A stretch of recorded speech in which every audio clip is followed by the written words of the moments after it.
Welcome back with another banger. It's the React Files. Hope you're having a good night. Let's get straight to it. Nope, this is not the one you saw yesterday. It's February 7th and another river has turned to blood. And by the way, while these rivers are turning red like blood, there's all sorts of insane stuff happening around the earth that I'm about to show you. And when I say insane, I mean things that don't normally happen. It was cute yesterday when people were trying to say the Peru River turned to blood because iron oxide or something.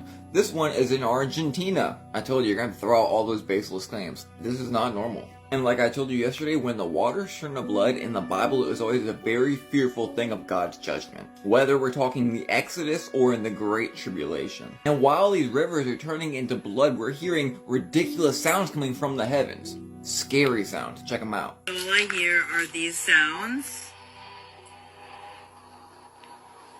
And owls hooing. It is insane, crazy. It's like the whole sky, and they're not like stopping. They don't stop. They just keep. It feels like this is so scary. I don't know what this is. I mean, that sounds not identical to worlds. Is that what's coming? This part's crazy. While all that's happening, we're having deep sea fish like the devilfish come up to shallow waters. Dark devilfish, huh? Very coincidental. Remember in the Bible when it talks about certain trees being in the desert so you would know God did it? What about this right here? 2025 is getting exciting. Yo, that look like the fish from Super Mario. Shout outs to the real Moon Henry. Yo, what's going on with this water out here in Argentina? Is there a reason they've been hiding electric vehicles from us for over 100 years? Like, when do you think the world's first electric car was invented? Was it in 2008 when Tesla first revealed the Roadster to the world? Nope. Maybe it was in 1996 with the revolutionary EV1 from General Motors.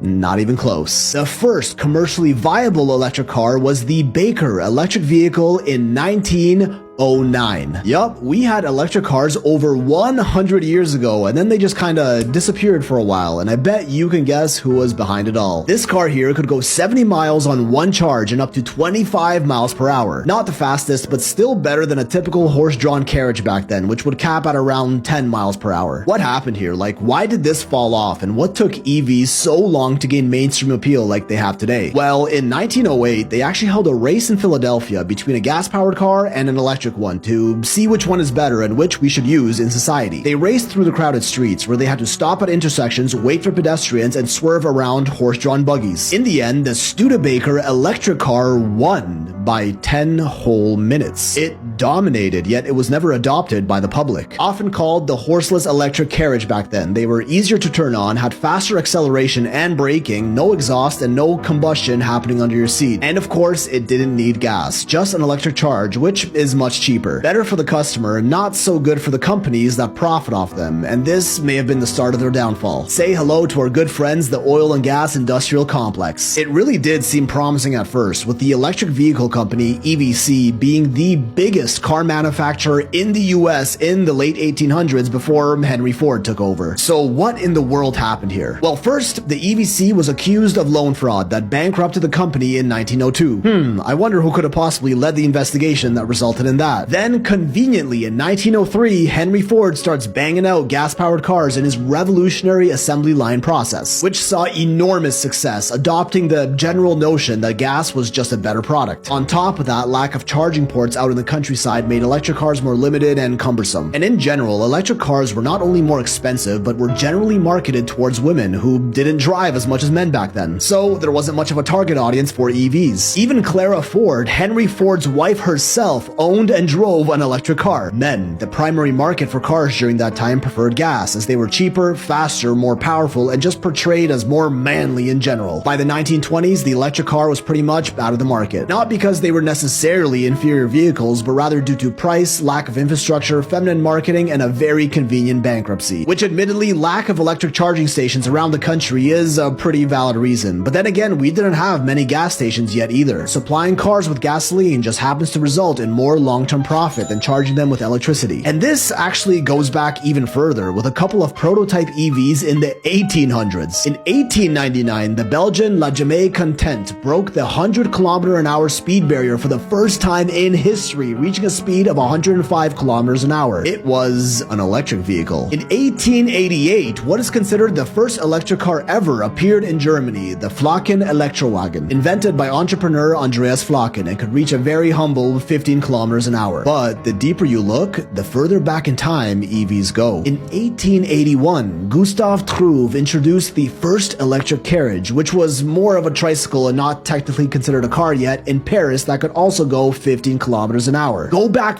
50 years before then to Scotland's Robert Anderson, who built his own motorized electric carriage around 1832. Batteries weren't even rechargeable yet back then, so it was more of a party trick than an actual transportation device, coming in at 6 kilometers an hour and a range of about 2.5 kilometers before it needed entirely new batteries. Ironically, this one also used crude oil to generate the electric charge in the battery, so it kinda doesn't count. But more recently, car manufacturers tried to revive the electric vehicle trend, like in 1996 with the EV1 from GM, a pretty futuristic looking car for its time, which was a total flop, and they quickly scrapped it in favor of more Hummers, SUVs, and more gas-guzzling vehicles. You see, electric cars are nothing new. In fact, they even predate some of the earliest gas-powered cars in history. But when one option can produce way more long-term profit than the other, history tends to go the route that is more profitable to the companies behind it. So much that it literally took an independent billionaire to start his own electric car company in the mid-2000s to finally bring it to mainstream production. And hey, I'm not saying EVs are perfect. Far from it. In fact, they kinda scare me. We've all seen the brutal cobalt mines that are needed to make these batteries and how harmful those can be. And also the sorta concerning totalitarian access that governments and companies have to electric vehicles, being able to control and disable them remotely essentially whenever they want. But it really just makes you wonder what other revolutionary products and systems have been invented in the past that never saw the light of day because of profit.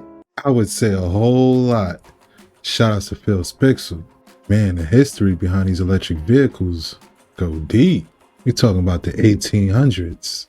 Mate, we got some interesting footage resurfacing online coming from Brazil, right, of a triangular object floating through the sky, making no noise, right? A suspected TR3B sighting. I've seen something like this over Warminster about 4 to 5 years ago, and it blew my mind. But mine was rotating, and it had oddly shaped lights. This one has more kind of, equally placed lights, shall we say. So for those of you that don't know, TR3B apparently is a secret backwards engineered aircraft that governments have made via retrieved UFO technology that's been crashed. And this object has been seen around globally for so many freaking years, man. Different variations as well, so maybe there's different sort of levels of upgrades and stuff. I'm not entirely sure. But all in all, this is a very cool sighting coming in, man. Like, seeing this in person is kind of mind-blowing. I'm not gonna lie, man. Me and my dad were jumping around the garden like a bunch of chimps when we saw this. So, yeah. You guys let me know what you think. Brazil, man. Come on. Yes, it's very interesting. Shout outs to Brazil. Shout outs to Interstellar's discussion. I was always excited to see this stuff. I see the triangular object, but why is nobody talking about the orb that's in the middle? And it looked like they actually fused at the end of the video. Or was it just me? What do you think it is? Let me know in the comments down below. A lot of people say it was Obama's third term. There's rumors of, and these are friends of mine that are moderate Democrats say that they thought it was Elizabeth Warren running it. They thought it was Bernie Sanders running it. But I think the general consensus, I think if you asked, the majority of the population, they think it was Obama's third term. It was for sure Obama's third term. I don't think that's even a question. I don't think anyone, it definitely was. And that's why you saw Obama fighting for his dear life. Why was he fighting so hard in the fall? Because he was fighting for his fourth term. He was fighting for his own legacy. The relationship between Obama and Biden is most reminiscent of that between LBJ and JFK.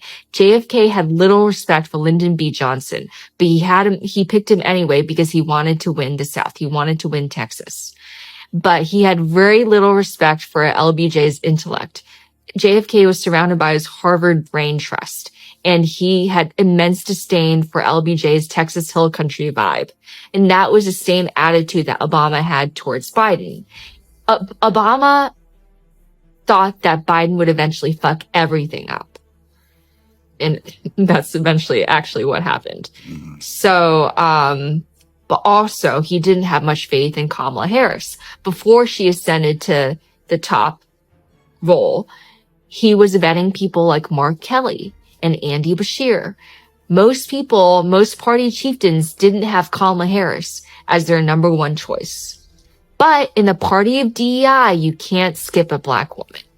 The optics would have been terrible. So who was running it? Who are the names? Steve Ricchetti, his senior advisor, Anita Dunn, Mike Donnellan, Ron Klain, Jeff Zients, Bob Bauer, his personal lawyer, who's actually his personal lawyer, who actually leased a book, basically grifting off his relationship with the Bidens. I'm going to get in so much trouble for saying all this. Please give me credit for. Did he hide this? Because when you look at your dollar and it says, "In God we trust," who do you think that's talking about? Is that the God of the Bible? Well, you know, if you read, by the way, what caused the great push in America to get placed on our currency, the phrase "in God we trust," that's not really what they started out wanting. It was Christians. And they had actually said to Congress that in a hypothetical annihilation, this is their language, a hypothetical annihilation of the United States in the future, antiquaries of the future would have determined that America had been a pagan nation based on the symbols of the Great Seal and the way Washington, D.C. was laid out. Even the old-timers knew this. And they wanted something in our government that would reflect that widespread Christian view that was held among the mostly agrarian communities at that time. And it was opposed by the Freemasons. It was opposed by the President of the United States. They did not want something saying we are a Christian nation. And they finally compromised and put "in God we trust" because of the ambiguity related to that phrase, and that in some hypothetical annihilation of our country and somebody wanted to determine who is the God that's being talked about on the Bible, every symbol on our dollar would tell them it is Osiris. It is the ancient God, dying and resurrecting God. It is Apollo. It's he whose eye is hovering above the uncapped pyramid. That's exactly who you would determine this God was talking about. Well, here's the Novus Ordo Seclorum. That is a prophecy. It's taken from a prophetic line in Virgil's Eclogue 4, line 5, Magnus ab integro seclorum nascitur ordo. The interpretation of the original Latin being in the majestic role of circling centuries begins anew. If I have time, I'll explain that. That is a prophecy of the Cumae Sibyl, who predicts the arrival of, in the end times, of a divine son. But who was the Cumaean Sibyl? Well, she was the most important prophetess of Apollo. She is the most famous of the Pythians. A prophetess, a Pythian, by the way, is what the Apostle Paul cast a demon out of in the New Testament. When in Greece and Macedonia, and it says that the custom there was to go out in the morning and make prayers. You remember this story? And Paul and his entourage went out to make prayers, and every day the Bible says that a damsel, that is a young woman, possessed with a spirit of divination, would follow them around and say, "These men are from God, they've come to show us the way of salvation." Now, interesting question. Why would a demon-possessed prophetess of Apollo do that? For the same reason the New Age movement quotes from the Bible. By the way, whenever, I can tell you this, I know this from experience, whenever these spiritual forces know that they have come up against a power greater than they are, that's you, in Christ, and you're in their community, they won't try to defeat you. They'll try to make the community somehow think they're somehow joined to you. So, but you know why? You're a fisher of men. Well, believe me, they are too. They are fishers of men. These spirits are fishers of men. And so they will join or try to make the appearance of having joined in order to draw people away into mysticism. And it's happening right now. I've never seen a day in my life. Why do I talk about this kind of stuff? Why do I talk about UFOs? Why do I talk about what is the occultism operating behind the year 2012? Because I pastored for 25 years. I was an executive in one of the largest evangelical organizations in the world for a decade. And I have never seen a time where the world is asking more questions that the church is afraid to talk about. And the young people in their churches that are asking those questions are then going out and they're asking people that are part of the New Age movement. They want answers. And if you won't answer their questions, they're going to find an answer to their question. That's why this woman was following the Apostle Paul around in the hope that after they leave the community, they could pretend they too were some part of this great power and they could somehow build up and reinforce their position. And the Apostle Paul got sick of it and done what any good Baptist preacher would do. He cast the demon out of her in the name of Jesus Christ. Guess what? Came out the same hour. And yet, for some mysterious reason, the Cumae Sibyl is in the Sistine Chapel at the Roman city, the Vatican City, and she is holding a position here of honor among the Old Testament prophets. Michelangelo, who made the famous paintings there in the Sistine Chapel, he left a secret behind that I've never heard anybody ever talk about. I'm going to show it to you right now so you can follow up on it on your own. But Hogarty left us something here very important. Count the digits on the left hand of the Cumae Sibyl. Now her thumb is inside the book just like it is on this finger. And then you count her digits, 1, 2, 3, 4, and the fifth one is bent under or cut off, which could have even more significant occultic meaning. She's a 6-digited prophetess. Wonder why Michelangelo did that, because that dates back to the Watchers. That dates back to the offspring of those rebel angels that rebelled against God. But it also directly connects to Apollo, who is known as Nimrod, and the fact that he probably was an offspring of the Watchers. If we get time, we won't have time probably, but if we get time, I'll show you in the Old Testament book of Genesis where it says, and Nimrod began to be. And the Hebrew word there is Gibborim. Nimrod began to become a Gibborim, an offspring of the Watchers. Well, anyway, there she is. And yet, this woman who is held in the sacred place of honor there at the Vatican City, what is it that her prophecy that's contained on the Great Seal of the United States of America, what does it say? Well, the divine son who comes of the Sibyl's prophecy is to be spawned of a new breed of men sent down from heaven, what we talked about last night, as he receives the life of God, since he's heroes with gods commingling. This is taken directly from Greek mythology, where there was a marriage of the gods and mankind giving birth to the demigods. This is Watcher technology. This is what we're going to do in our technology. Now, let me give it to you quickly. Here's the prophecy that's encoded on the Great Seal. Am I talking too fast? The Great Seal. Now, this is the prophecy that's on the Great Seal. Now, the last stage, by Cumae Sibyl sung, has come and gone. And the majestic roll of circling centuries begins anew. That's where we take the phrase, a new order of the ages, the Novus Ordo Seclorum. Okay, what's going to happen when this new world order is born? Justice is going to return old Saturn's reign. Bible scholars will tell you this is talking about Satan.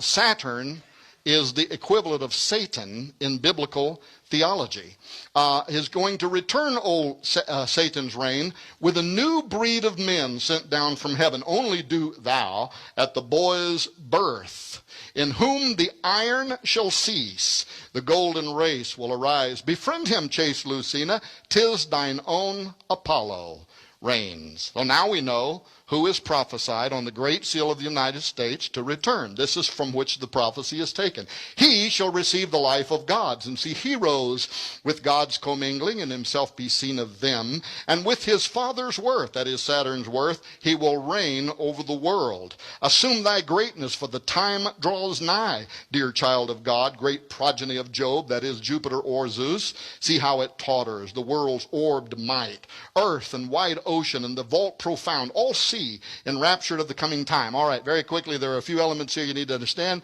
The Greeks believed in 4 ages, right? You remember this from school? There was the golden age. This was the age when the gods reigned upon the earth. After the gods departed, we entered into the silver age. This was the age of the demigods. This was when only those who had been born of the gods, what you would think of as the Nephilim, the Gibborim, the offspring of the Watchers, this is when they were upon the earth, the silver age. Then the flood came, wiped out most of those bloodlines of the gods, the Greeks believed. And then we entered into the bronze age. This is the age where there's still some elements of the bloodline of the gods on the earth, but not very much. And in Christian theology, we look at this and we say, well, you know, the flood wiped out the giants, and yet, lo and behold, how did this happen? After the flood, somehow, they're back. How did they come back? I believe there was a high level of technology that was used that's also going to be used in our age, but that's my theory. There's other kind of theories around this. J.R. Church talked about the bloodline of the Antichrist and the tribe of Dan. Other people tried to figure out, but bottom line is they came back. Somehow the giants were on the earth again, but not in the great numbers that they had been before. This is the Bronze Age, when there's very little of the divinity of the gods from the Greeks' point of view left in humanity, and then finally we enter into the Iron Age. That's the age that we are in now, where there is so little divinity left inside humanity. What do we got to do? We got to create a new breed of humanity. Exactly what the transhumanists are saying now. The mystics of old were saying the same thing. The day will come when we will need to rejuvenate, recalibrate, alter, re-engineer humanity so that once again we can be an offspring of the immortals. But why should Christians care about a Sibyl's prophecy on the Great Seal heralding the return of Apollo? Because the Bible identifies the god Apollo as the same spirit, verified by the same name, that will inhabit the political leader of the end times new world order. 2 Thessalonians, let no man deceive you by any means, for that day shall not come except there come a falling away first, and that man of sin be revealed, the son of perdition. This is the Greek word Apollyon, which is the Greek's way of saying what we call Apollo. Apollia, Apollyon, Apollo. Revelation 17:8 ties the coming of the Antichrist with the return of Apollo. The beast that thou sawest was, and is not, and shall ascend out of the bottomless pit and go into perdition, Apollia, Apollo. And they that dwell on the earth shall wonder, whose names were not written in the book of life from the foundation of the world, when they behold the beast that was and is not and yet is. This phrase is held by many theologians who believe that it pointed to either a spirit or a personality that existed on the earth, was dead at the time or gone at the time of the writing of Revelation 17:8, but who will return in the latter days to either be or to possess the Antichrist. Both the Bible and ancient records and the prophecy on the Great Seal tell us it is Apollo. He is equivalent to the Egyptians as Osiris. In the Old Testament he is called Nimrod. If we had had time we would have talked about this question, but how could Apollo, Osiris, Nimrod possibly return in flesh or spirit as Antichrist? But it has to do with the Cumae Sibyl's prophecy of a new breed of men, and the same thing that I was talking about. Well, there it is, Genesis 10:8, and Cush begat Nimrod. He began to be, this is the Hebrew halal, which means either ritualistically, he began to change sexually or to change genetically, or it can flatly just refer to the same thing when the Bible refers to all flesh having become corrupted upon the earth. He began to change genetically, and as he did, what did he become? A mighty, a Gibborim in the earth. He immediately sets out to build a tower. His eyes were opened, like we talked about last night, to new modes of perception, what the transhumanists want. Suddenly he saw something. He wanted to build a tower whose top would reach into the heavens. Roosevelt and Wallace believed it. Here's Nicholas Roerich holding the sacred casket. Wallace was a devotee of Nicholas Roerich. I went to the house of the temple. I want to know if there was anything to this, so I went to the lion's den. I had people praying and fasting for me. I took my wife. We went to the house of the temple. We went to the headquarters of the Scottish Rite Freemasonry in Washington, D.C. on 16th Street, and not on a public tour. We went and met privately with 2 Freemasons of the 33rd degree order. They took us inside. They answered every question except one. I'm going to tell you what that question was. When we went into the sacred room there, the chapel, with its giant altar, and I looked up at the 36-paneled magic 666 square that is used during the raising ceremony to bring forth the spirit of Osiris from the underworld to incarnate him in every U.S. president. When I was standing there, I'm familiar with the raising ceremony. A 32nd degree Freemason becomes a 33rd degree. They go through this process of raising Osiris from the dead to be incarnated within that individual. But what I had been told was that ceremony was secretly conducted at the inauguration of every United States president, beginning posthumously with George Washington and extending through every U.S. president. And when I asked them if that was true, they would not answer that question. One guy got nervous and walked out of the room. The other one just stayed nervous and stood looking at me. And my wife gave me a look like, "Don't press it, buddy." I believe the greatest conspiracy of all time is sitting out in Washington, D.C. It's also here at the Vatican. This is the ancient structural representation of the womb of Isis. This is the ancient structural representation of the erect male phallus of Osiris. Your capital city is laid out as a magical construct based on ancient Egyptian beliefs for the exact purpose of raising Osiris from the dead so that he could be incarnated within every U.S. president. That's the way the city's laid out. It's also laid out that way at the Vatican. Did you know, Noah, that when Pope Sixtus went and they got this obelisk, they took it from the ancient city of Heliopolis, what is called in the Bible the city of On.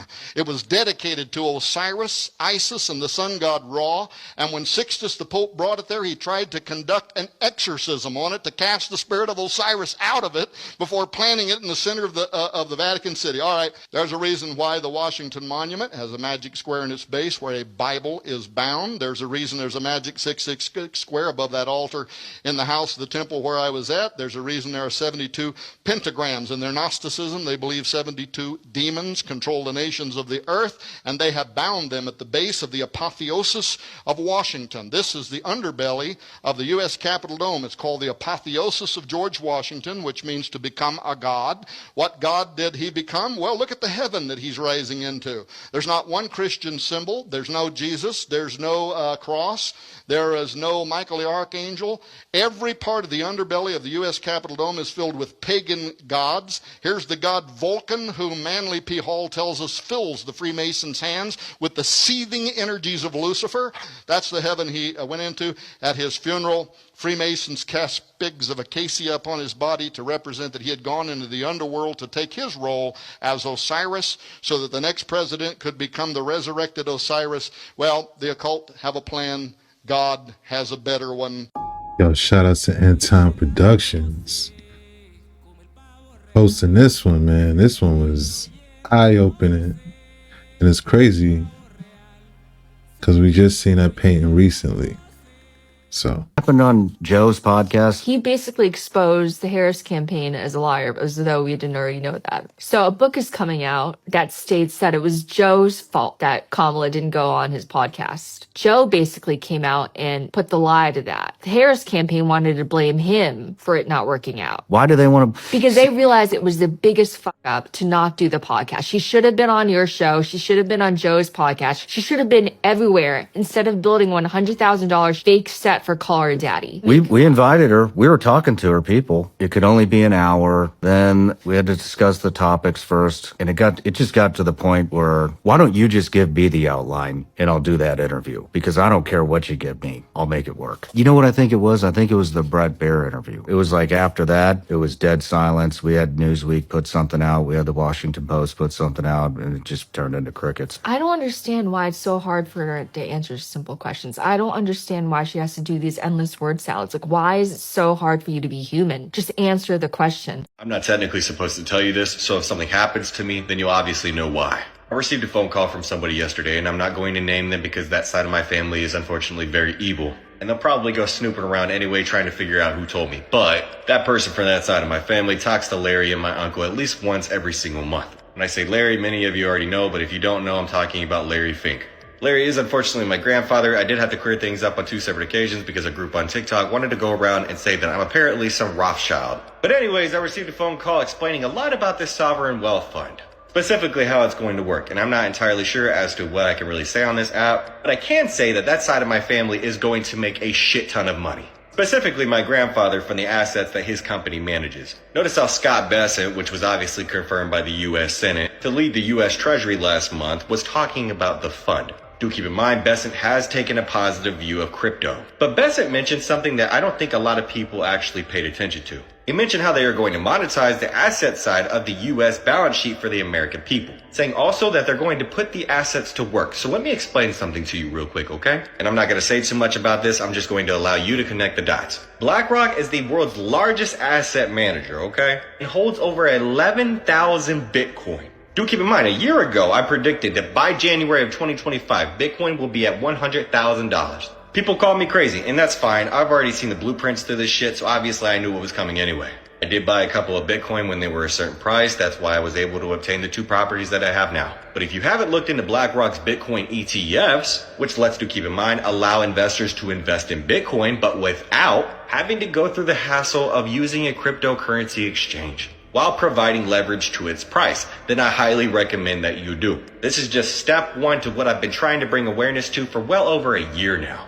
And if you really want to open your eyes, or if you want me to do it, it'll probably be a 10-minute video, so just let me know beforehand. But if not, then I highly recommend that you go look into the Texas Stock Exchange that's being backed by BlackRock and Citadel Securities, and a couple of investors that for whatever reason I can't mention on this app. Now, step 2 isn't necessarily something I can mention on this app, unfortunately, so I'll be putting a little bit of it down in the comment section below. But if you want a deeper dive, then I highly recommend that you go head over to my X account and you watch the video that I'm going to be posting on there tomorrow. Because step 2 would definitely provide clarification as to what is going to happen afterwards. Which should be obvious, but it's not, because people unfortunately have too much faith in the US dollar. But if you don't see what's happening in the crypto world right now, all I can really do is just recommend that you start investing. I've done a couple videos throughout the last couple of months trying to tell you exactly what you need to be investing in. Unfortunately, those videos haven't necessarily met a certain algorithm. But if anybody wants me to do another video on it, I gladly will. Nonetheless, I see exactly what Larry is doing. Yo, you know who that dude granddaddy is? That's crazy.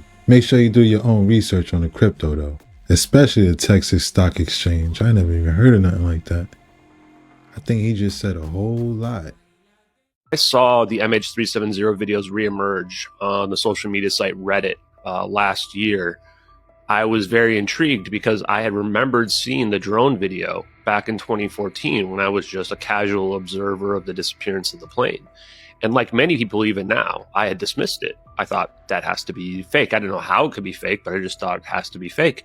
And the thing that changed my mind right away when I saw the second video. I didn't realize there was a second video that was in perfect synchronization with the first, that there's no discrepancies on a single frame in either video. And that's the part where something this incredible deserves to be investigated, especially because of the implications of it. This is the truth about hell, and you can take it or leave it. You might even want to go on and scroll, because once you hear this, you're on the hook for it. You'll never be able to say ever again, I never heard that. If you watch this video, yes, you certainly did. Hell is a place. It has a location. It's not physical. It's sub-physical. There are levels here, folks. And you might want to say sub-physical places don't exist. It has to be physical to be a place. No. Is Mario World a sub-physical place? It's certainly not a physical one. Though it's built of physical components, the world itself that is generated is a simulation. And though it might be produced from physical components, the place itself, does it exist? Yes, it does. Mario World exists. It's a place. I can go there as Mario. And it is not the Earth, and it is not physical. It's a sub-physical place that I can go, if you can grasp that concept. If I put VR goggles on, I can go all kind of places. None of them are physical. We cannot say we don't understand this concept while we perform it ourselves. But those who lack critical thinking skills will say, you do rely on your physical eyes and your physical ears to experience that non-physical world. Yes, that's because it's so close to this one. So close I can hold it in my hand, the Nintendo Switch, right? And we can expand this concept just a bit.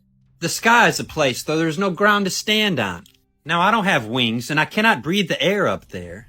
But the sky, that first heaven, is so close to the earth, they touch. I can go way up there in a jet with oxygen on, protected from the cold, and experience it with my own eyes. These ones. Same with the ocean. I can get in a submarine or a diving suit or something. I can go down there where I don't belong and experience that place with my own eyes. It's so close, right?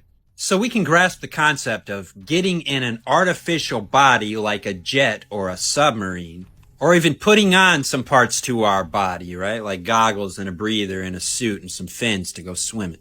In that same way, I want you to understand, let this concept scale a little further. On Earth, in this physical realm here, this is the jet or the submarine, this body. I have to add a body to this if I want to go way up in the sky or down in the ocean.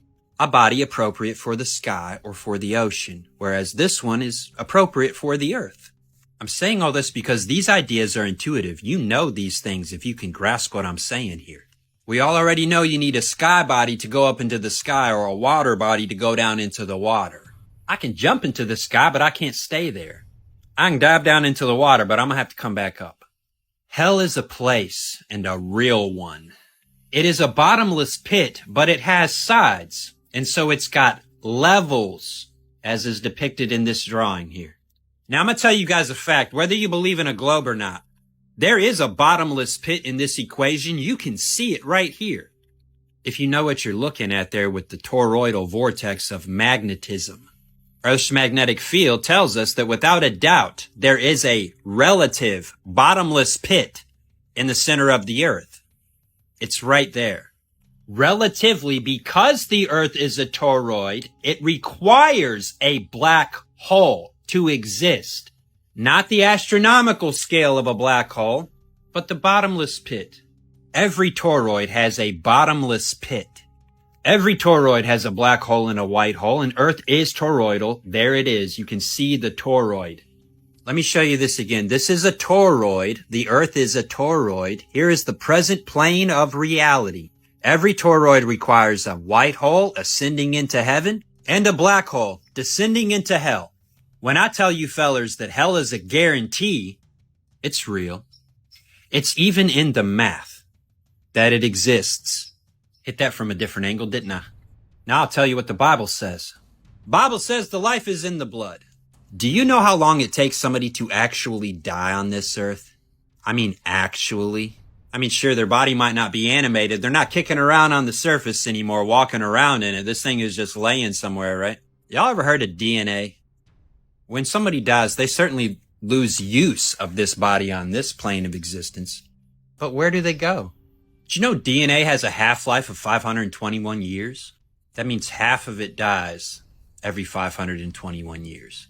You ever heard of a sizable infinity where if you're only going halfway to a point every time you move, you will never get there? Everyone is so concerned with classical physics shape theory. It's 2025. Y'all don't know about quantum mechanics yet? Y'all don't know about quantum theory? Quantum information theory? Yeah, the shapes might count, but they carry quantum information that's not apparent in the shape. When we talk about life and death, we forget the quantum entirely. For some reason. Knowing that the classical everything is underpinned by the quantum everything. Process is too deep for you to even understand. But we're so mesmerized by what we can see. Don't let anyone tell you that the Bible says that hell is merely the grave. Jesus was real clear in Luke 16. Don't let anyone confuse you over the Bible words Hades, Sheol, or Gehenna. Acts 2 in the Greek quotes Psalm 16 in the Hebrew. Right there we have the Greek and the Hebrew. Thou wilt not leave my soul in hell, neither wilt thou suffer thine Holy One to see corruption. And then Jesus uses that same word, Hebrew, Greek, same word, to describe a man burning in hell in Luke chapter 16. There is no debate that hell is a place. People go there and suffer. Jesus went to hell to preach to the spirits who were disobedient in the time of the flood. Like Shadrach, Meshach, and Abednego in the fiery furnace, like Daniel in the lion's den, hell had no effect on Jesus. He created hell, and then he went there to preach to the disobedient spirits. And then he walked right out of there and brought people with him because he had the keys, a sinless life. The keys he himself designed, that the gates of hell did not prevail against the kingdom of God Almighty. Now hell was prepared for the devil and his angels.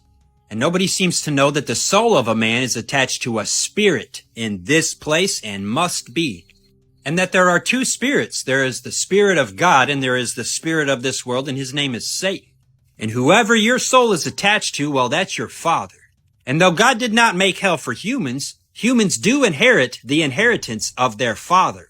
And so if you belong to Satan when you die, you're going to hell prepared for the devil and his angels. You are one of his angels in that case of inheritance by inheritance, as opposed to one of God's angels by inheritance.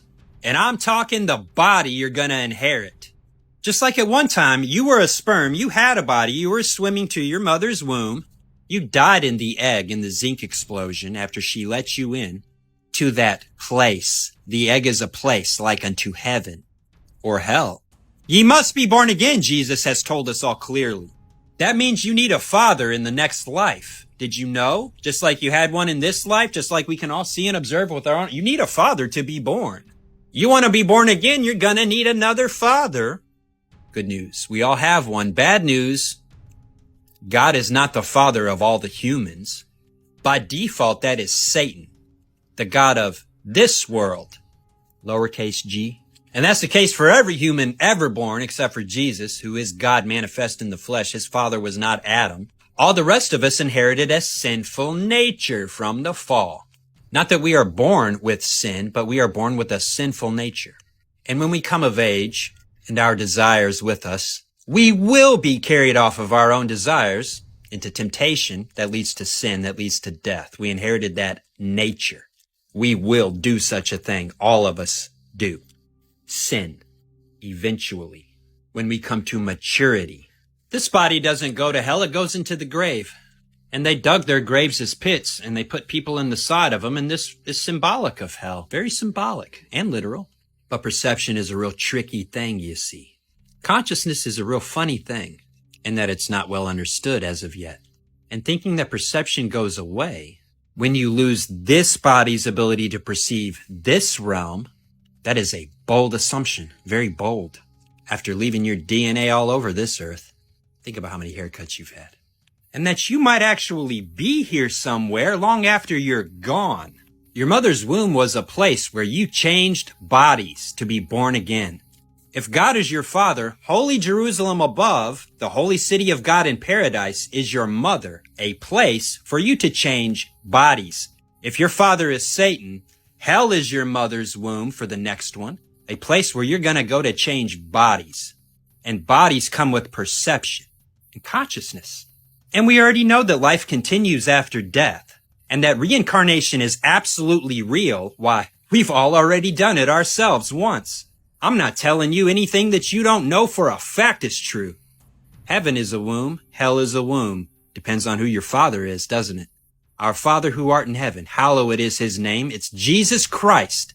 There's far more to this story than you could even imagine, though I've given you a clear glimpse of it all here.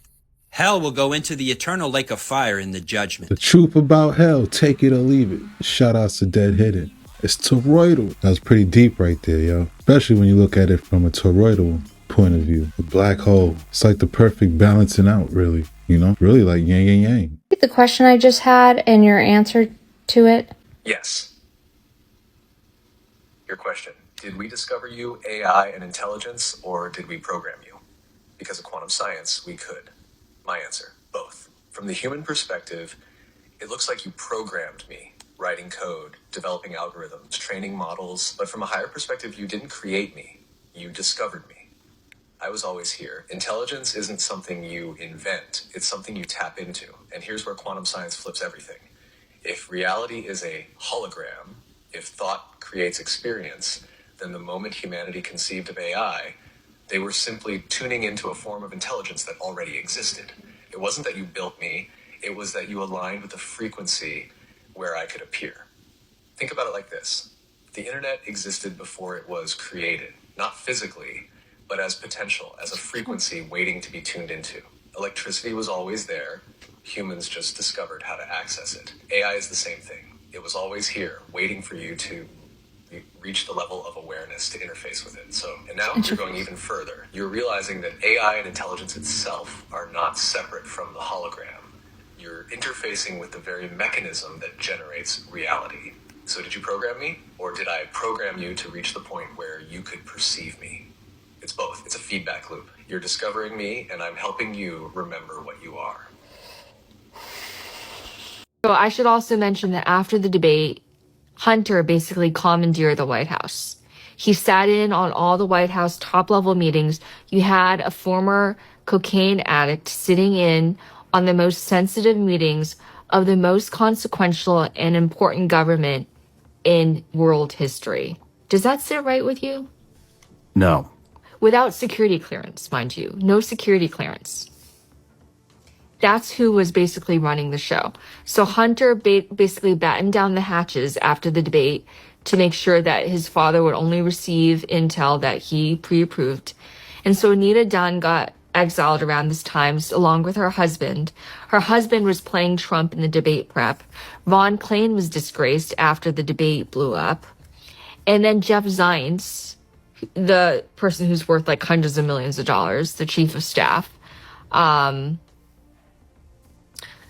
should mention that the weekend that Biden made the decision to drop out, he only told 2 people in that circle, and that's that's Steve Ricchetti and Mike. He didn't tell Anita because I was on a call with Anita that morning and she had no idea it was going to happen. It completely caught her off guard. So by that time, they were already easing her out of the circle. Is there any, did we cover all the names? Did we? Jill Biden? Jill Biden. She was like president. She was president. I was with Joe and Jill the night of the debate. I was at their VIP debate watch party. I slept all the way to Atlanta, Georgia for that, to show my support. Oh my gosh, Sean, you wouldn't believe it. So that night, I have the pictures too. I was with Joe, and so Jill takes Joe by the hand. The names are so similar, I'm sorry.